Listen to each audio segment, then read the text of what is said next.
I'm Jędrek, and today I want to talk to you about why Modern Horizons 2 had such big impact on Modern.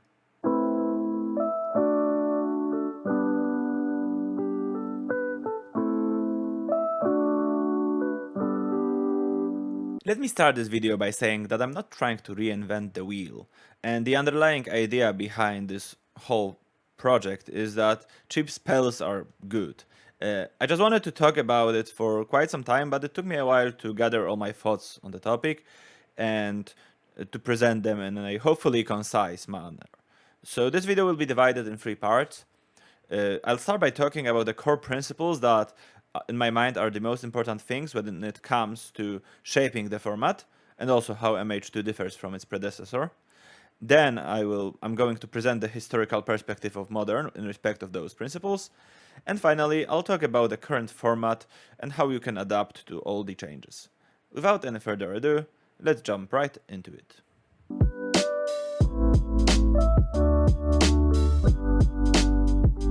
Let's kick off this part by talking about the main difference between the two Modern Horizons set. In my mind, MH2 was all about broken cards, while MH2 is about changing the very rules of engagement in the format. While those changes are not as flashy as Hogak level brokenness, but in all fairness, what's as flashy as Hogak? It's a much more lasting change that can be reverted with a single ban. I'd even say that there is nothing ban-worthy in the format right now, yet it has changed yet the Modern Horizons changed the Modern more than ever. So what's the reason behind that? There are some core principles that are dictating how any given format looks. And you can argue about dozens of different rules, so to speak, but in my opinion, you can group more or less all of them into two main groups. So mana and threats answers dynamic. Let's start by talking about mana, since it's not the main focus of this video, but I still think it's worth to devote a minute or two to talk about it. So it's quite obvious that you need mana, which usually means lands, to cast your spells. And most formats are gated by the lands you can run in them. At this point, it's the main difference between Modern and Legacy, aside from cards like Brainstorm.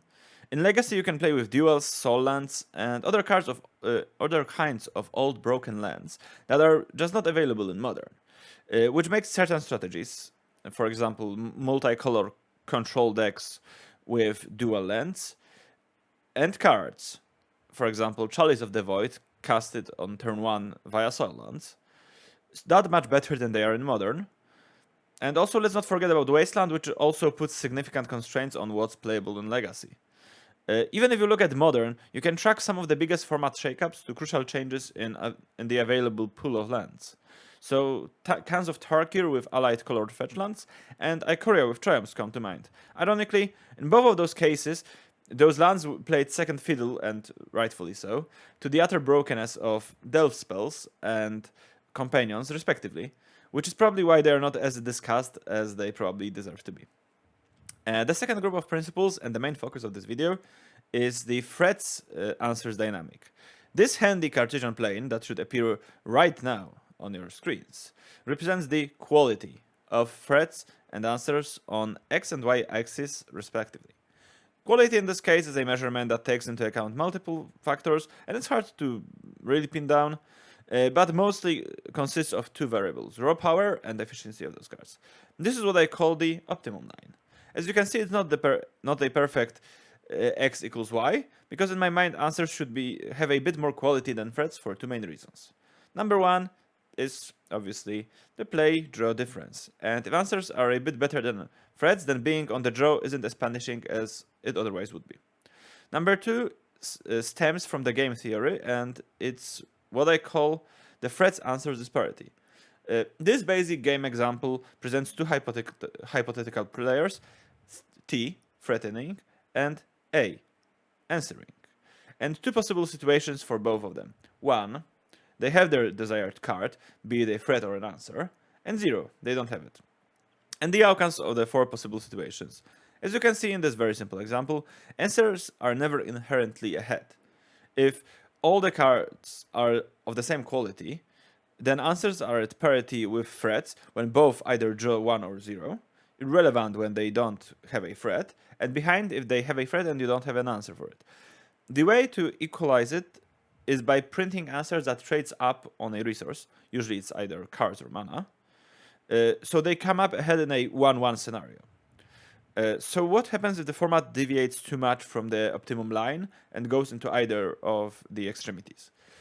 So the two formats that I personally played and are, in my opinion, the best examples of such inequality or inequality are the BFZ Kaladesh standard with blue-white flash, where threats were much better than answers, and Popper about 2 or 3 years ago, where answers were much better than threats. In the first case, it was almost impossible to beat the blue-white flash curve out on the draw, and Gideon Ally of Zendikar was an absolute menace in a format in which the best answer to it on board was a Sorcerer Speed Hero's Downfall. And this format was very snowbally, as I've said before. And when it comes to Popper, at least when I played it, everything that mattered was being up on cardboard, and in most cases, you didn't really care about what cards you're trading as long as it was profitable for you. This led to multiple games that lasted for like 30 plus turns and ended up either in decking, timeouts, or casting Evinkar's Justice with buyback 30 times, because both players had a bunch of ways to gain life. In this point, I want to give some mad props to Pristine Talisman. You'll always be in my heart. Both of those formats were horrendous in the long run, in my opinion, and they were this way largely because of this threats and answers disparity. Okay, I believe this was a lot to take in, so let's take a second to recharge before going into the historical perspective of threats and answers in Modern. The most important day in the history of threats-answer dynamic in Modern, prior to MH2 of course, is January 20th of 2017. On this day, the Ether Revolt set became legal for sanctioned constructed play, and with it, Fatal Push has entered the Modern format. How had Modern looked like before Fatal Push? If you played at the time, you probably remember that Tarmogoyf was the undisputed king of the battlefield in Modern, and the whole format was mostly about doing your own thing. There was a bunch of linear creature decks ranging from good to great, like Burn, Affinity, Boggles, and especially Infect. And you could either decide to focus on all the small things with Lightning Bolt and get killed by Tarmogoyf, or play Path to Exile and ramp your opponent as early as turn 1. If I had to quantify the threats answers dynamic of that format, I would place it solidly in a threats were better than answers territory, but not even close to the aforementioned blue-white flash Gideon Ally of Zendikar standard. Entered Fatal Push, which, combined with the Gitaxian Probe ban, pushed the traditional Jan decks and hyper-aggressive Death Shadow Zoo decks out to make room for the new King of Thoughtseize in Modern. Jan Death Shadow.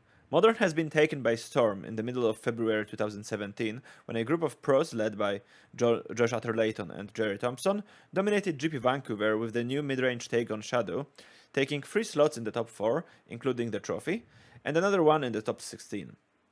Ever since, Death Shadow became the premier beater to pair with Thoughtseize, and paying 2 mana for a threat became less and less desirable. This era of Modern was the rise of the red and black beatdown decks, especially after Among Us release and another 1 mana prowess creature entering the format in Soulscar Mage. And Tarmogoyf has never reclaimed its top spot in the format. This whole process is easy to underestimate, but once you look back at how the format used to be, it becomes glaringly obvious how much of an impact Fatal Push had. The new litmus test for the format was checking if the CMC of the creature is either 1 or less or 5 or more, instead of checking its toughness against Lightning Bolt, although this one was still of course somewhat relevant, just way less important than before. And as far as the threats answers dynamic goes, I think that this era of Modern was actually really well balanced on the axis of cheap removal spells and cheap creatures, and was mostly twisted at various points by some brokenness like Oko and Uro, but you didn't really have this feel of threats being much better than answers that you had before, and playing reactive in Modern was very hard before Fatal Push, and after that you actually had some well-balanced metagames when occasionally you had decks like Prowess that after all the releases including the Strixhaven's expressive iteration, had become the best deck in the format. But at various points in time, interactive Death Shadow decks were the best decks in the format. Or even maybe Tron was the best deck in the format at some point. Maybe Control was very good. And it was all cycling because you actually was gated on the like linear creature decks by Fatal Push. And that was really, really cool in my opinion. And now we get to the present and the MH2 release that brought us the new breed of threats and answers alike. Now, thanks to Darcy and Ragavan, we don't need to pay 2 mana for a quality good stuff beater, unless we need to dodge both Fatal Push and the new kid on the block, Unholy Heat. That's right, alongside great threats, we've also got great answers in Unholy Heat and Prismatic Ending, and I'm absolutely loving the fact that the relative balance of threats to answers has been largely preserved. But even though that's the case in my opinion, it doesn't mean that the adaptation isn't needed. We are well over a month into an MH2 format, and the lack of high-profile finishes for example, control decks couldn't be more apparent. Does that mean that control decks are unplayable right now? I don't think so. And let me tell you how they, and other interactive decks, can adapt to the new reality of Modern.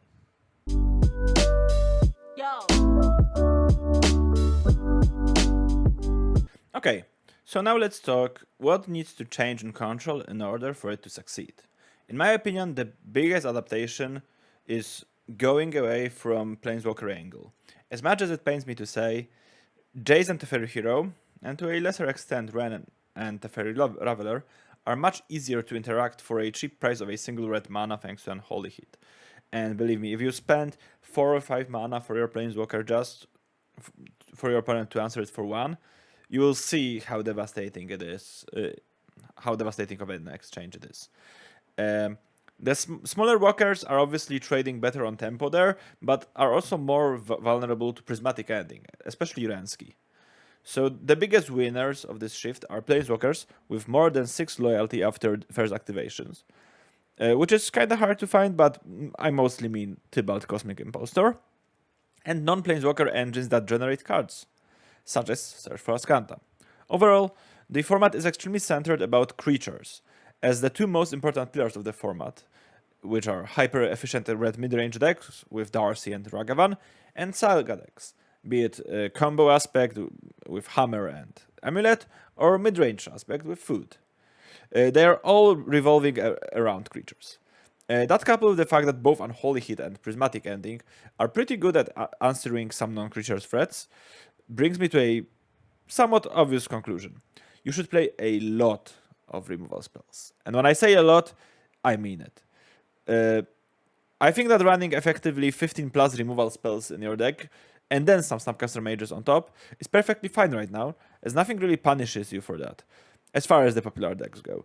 And even against other creatureless decks, at least one of those new removal spells should have some valuable targets. The biggest problem of this approach is the third most popular group of decks, in Cascade Shells. But with this amount of removal spells to possibly overcome Rhinos, even if they resolve, and the help of sideboard cards such as Flusterstorm, only Living End seems to me like a truly unfavorable matchup. So, to sum it all up, 1. Traditional Planeswalker approach isn't as good as it used to be, and cards like Tibalt and Search for Azcanta are on the rise. 2. Removal spells, especially cheap ones, are at the premium. 3. Best colors for interaction right now are white and red, especially when taking Wear Terror, which is, in my opinion, the best sideboard card right now into the account. All those points guides me to my favorite Nightmare Cat, which is Lurus of the Dream Den. With Big Walker's stock significantly down, Bobble and Lurus engine becomes much more desirable, and you can conveniently run both Tibalt with BTL and Azcanta alongside it. This gives you a shell with a lot of cheap removal spells, and BTL for either a Walker in Tibalt or a Sweeper, which can further bolster your removal count. To end this video, I wanted to talk about 2 cards that are likely to go unnoticed, but have overperformed for me time and time again. Seal of Removal and Culling Ritual. Seal gives you another tempo positive, or at least tempo neutral, interaction early in the game. That's also a really efficient way to deal with Murktide Regent, because it's something that is often too big to deal with unholy heat. And if you manage to bounce it once or twice with Seal of Removal, oftentimes they don't have 4 or 5 instants or sorceries for the third or fourth casts of Merctide Regent, and they will just make a 6/6, and you can quite easily kill it with Unholy Heat. Or you can just counter it on its way back, because the most dangerous, most dangerous Merctides are the ones they can slip on turn 2, or when you have to be tapped out because you have to deal with something else. Also, Seal of Removal can protect your Lurus very, very well. And anytime your opponent wants to kill Lurus with Seal on board, you can just bounce it, and they won't walk away happy with the outcome of the trade, even if they have another removal spell to target Lurus once more. And then you can just replay Seal and do it all over again. So Lurus is very, very potent with Seal, and I urge you to try it on your own if you haven't yet. Then the second card is Culling Ritual, and this is a BTL target that's somewhat narrow, and you end up sideboarding it out a lot, but when it's good, it's really good. It mostly comes up against Saga decks in Hammer and Food, where you can sweep their board on turn 5 via BTL, and use the mana generated by Culling Ritual to instantly put Lurus into your hand, and often play it right away, creating a massive tempo swing. And if you happen to have Bubble in the graveyard with all that's happening, it's really hard for your opponent to come back for it. So that's all I wanted to talk about today. This video meant to mostly be about the principles and about how the MH2 changed the format, not about any specific deck or anything. And I hope this video proves to be as interesting to you as it is to me, because I really like this topic and the theory side of playing Magic. And if you liked it, then let me know. I might do more videos in this vein later on if I stumble into any interesting topics. As always, you can catch me on my streams. Link is in the description below, where I will answer all of your questions about this video and more. And I'm going to be back next week with a video on various Lurus shells that I tested, and it will be more of a traditional video for me, when I will go over some lists that I played, pros and cons of each of them, and most likely I will tell you which ones of them is my favorite going forward. Until then, take care and happy Lurusing.